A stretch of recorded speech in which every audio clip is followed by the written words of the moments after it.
kalau ke Paranoid kemarin di beberapa episode yang lalu ngeliat ada sosok Wandahara yang sering bantuin aku, Raffi dan juga Rafathar dan Raenza. Nah hari ini aku mau kasih tahu lagi kalau sebenarnya kalau misalnya kita lagi kerja gitu kan pasti ada stylist, terus makeup artist biar kelihatan cantik terutama buat aku sih yang perempuan. Kalau Raffi kan ya nggak terlalu makeupan lah. Aku biasanya yang kalau misalnya acara-acara yang memang harus bermake up full biasanya pasti ada makeup artist. Nah episode kali ini aku mau ngobrol-ngobrol banyak sama makeup artist aku. Namanya Cici Marlen, tentang seru dan ribetnya jadi makeup artist. Dan pastinya juga ngulik-ngulik sebenarnya ada nggak sih artis-artis yang nyebelin, atau pengantin. Dia sih banyak makeupin pengantinnya. Halo Paranoid, kembali lagi sama aku di Ibu Negara Andara untuk ngerasain susah, senang, dan hebohnya jadi seorang ibu di keluarga Andara. Apa kabar Paranoid semua? Semoga kalian semua dalam keadaan sehat, lagi tenang hidupnya, happy hidupnya, nggak dikejar-kejar utang. Dan hari ini aku bersama Cici Marlen Hariman, salah satu makeup artis terkenal ibu kota yang udah ngedandanin banyak banget artis Indonesia, public figure, pengantin-pengantin di Indonesia. Jadi gimana ya Ci rasanya jadi makeup artist? Rasanya adalah harus siap bangun subuh setiap weekend. Jadi kalau Cici itu memang pengantin. selain mungkin artis-artis ibu kota, public figure, pengantin juga banyak ya Ci? Pengantin banyak, jadi nggak punya weekend. Jadi weekend harus selalu bangun subuh. Karena kan biasa kalau pengantin itu Jam 3 pagi. Jam 3 pagi kan. Terus karena akad tuh biasa suka jam 7 pagi. Jam 7 pagi. Jadi make upnya berapa jam sih kalau pengantin? Tergantung, kalau misalnya kayak makeup internasional 2 jam sama rambut kelar. Tapi kan kalau misalnya kayak paes gitu harus 4 jam gitu. Jadi kalau misalnya jam 3, kalau jam 7 ya kadang-kadang jam 2 pagi. Pernah jam 1 pagi.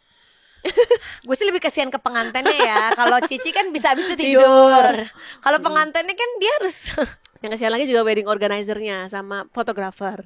Oh iya. Ya kan seharian mereka kan. Iya, tapi kan masa kalau mereka kan bisa kayak sambil kan jadi pengantin, bayangin di situ jadi pengantin kayak gitu. Nah tapi by the way katanya Cici itu kan jadi makeup artist itu nggak sengaja kecemplung. Karena kan sebenarnya kalau kuliah public relation. Kenapa pilih public relation terus jadi makeup artist Ci? Kan biasa ya kita ini bandel, jadi nggak mau dengerin kata orang tua. Waktu itu lagi zamannya tren itu kuliah PR yang lagi tren ya, LSPR. Jadi gue mau LSPR tanpa tahu itu apaan kuliahnya. Ya udah akhirnya begitu masuk LSPR, kok ternyata ini ngobrol di depan orang ya. Itu kan harus menjelaskan di depan publik apa segala macam ya, which is itu bukan aku banget gitu. Akhirnya keluar dengan IP 0,9. Oh keluar, check out. Jadi di check out. IP-nya 0,9 saya. Check out dari LSPR. Jadi nggak selesai. Karena saya cuma setahun. Nah terus akhirnya katanya gara-gara neneknya Cici jadi makeup artist gitu. Enggak ya, gara-gara kan si Oma kan citizen Australia. Jadi dia mengharapkan lah si cucu-cucunya ini untuk pindah ke sana. Dia bilang kayak udahlah kamu belajar makeup aja deh, soalnya kalau di Australia tuh kalau untuk mudah dapat PR katanya ngambil pekerjaannya tuh kayak make up yang mudah-mudah gitulah. Jadi gitu? Iya katanya. Akhirnya dia sekolahin di Marta Tilar. Tadinya kayak gila gue suruh sekolah make up sih, kok kayak gue nggak bisa gambar, gue nggak punya imajinasi. Dulu tuh imajinasi aku pas kecil cuman si gunung dua itu dan si sawah itu doang gitu. Nah tapi Cici dari kecil emang suka bersolek apa enggak? Enggak, sama sekali enggak. Tapi suka dandanin boneka yang kayak gitu-gitu doang. Tapi emang perempuan banget. Tapi bukan yang kayak tiap hari dandan. Enggak sama sekali. Kayak menor kalau ke sekolah gitu. Kayak gue kan sampai sekarang enggak kan? Iya, nggak dandan, males gitu ya kan. Nah terus abis itu akhirnya pindah ke Australia? Enggak pindah ke Australia. Emang disuruh kuliahnya di Jakarta di Marta Tilar. Terus berharapnya si nenek ya abis itu langsung pindah ke Australia. Ternyata malah nyangkut di Jakarta. Sebagai makeup artist pekerjaan pertama kali itu KDI. Kau tau gak KDI? Kontes Dangdut Indonesia. Gila gak? Dulu semua orang gak ada yang mau ngambil. Pokoknya anak Marta Tilar gak ada yang mau ngambil lulus dari situ. Cuman gue yang mau ngambil. Ya karena kayak udah passion. Jadi kayak ya udahlah gue cobain aja. Daripada gue nganggur mendingan gue cobain gitu. Ternyata dari situ mendapat pengalaman yang benar-benar kayak gila ya, lu gimana caranya orang yang kulitnya misalnya di nomor 5 tapi lu buat jadi nomor 2 gitu. Jadi diputihin abis. Kenapa? Ya, karena permintaan si dulu TPI kan zaman dulu tuh kayak gitu. Emang masih TPI dulu ya? TPI. Oh, bukan Indosiar dulu KDI. TPI. Iya. Emang ya? Di Taman Mini dulu, ya kan? Jadi gimana tuh? Abu apa gimana warnanya? Biasa kalau putih, kalau misalnya bukan itu gelap gitu, jadi itu kan suka abu, Ci. Sampai kaki-kaki loh, Gi, kita foundationin ya. Sampai ketek-ketek, gila nggak? Ada yang bau nggak? Ada yang bau nggak?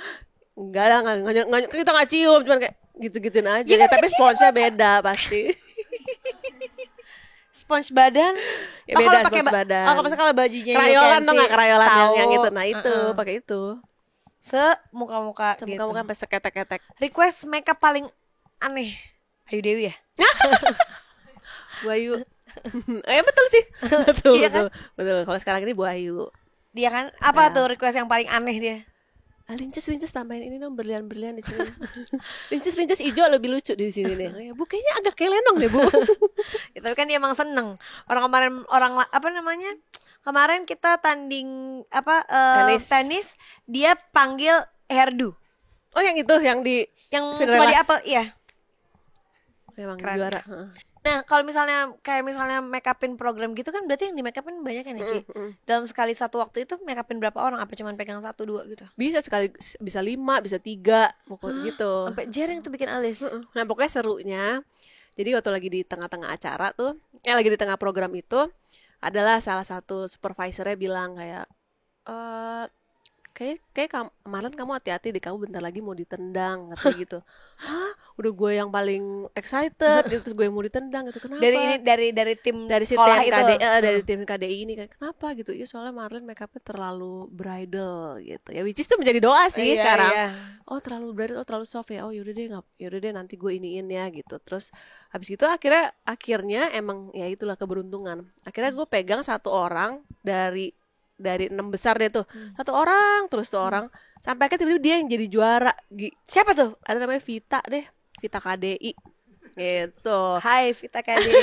Itu yang kayak sampai semua orang kayak gila, lu beruntung banget ya, make up lu bisa masuk ke tabloid kan waktu itu kan gitu. Ya itulah makanya meskipun kita mau diinjak orang akhirnya kan bersinar sendiri. Masya Allah. Jadi itu. Nah, kalau itu berapa lama tuh biasa sampai pagi gitu kan KDI? Iya. Sampai jam 2 pagi. Dulu kan hostnya si Irfan Hakim, anjir inget banget tuh gue tuh.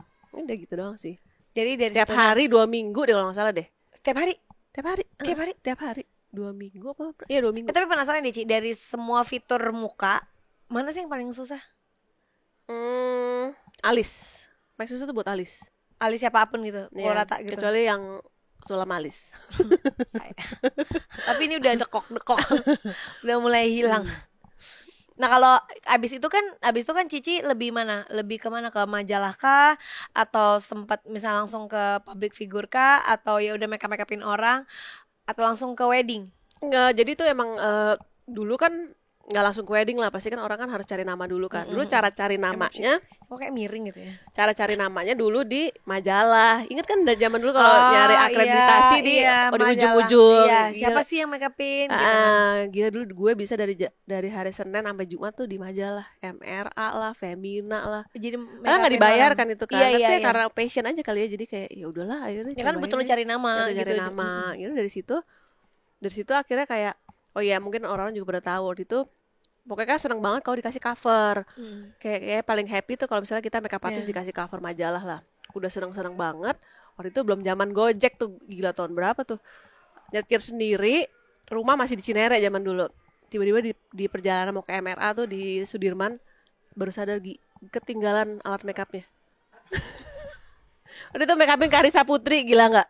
Terus sampai akhirnya ngomong ke si orang MR-nya kayak udah deh gue nggak usah datang ya gitu. Terus tapi mereka orangnya baik banget, udah nggak apa-apa pakai aja yang ada di kantor. Ya udah seadanya. Terus inget banget waktu itu ada makeup artist namanya Adrian Suryadipa deh kalau nggak salah. Dia yang minjemin semua kira alat-alatnya, udah nih kamu pinjemin ini. Iya baik banget gitu. Baik banget.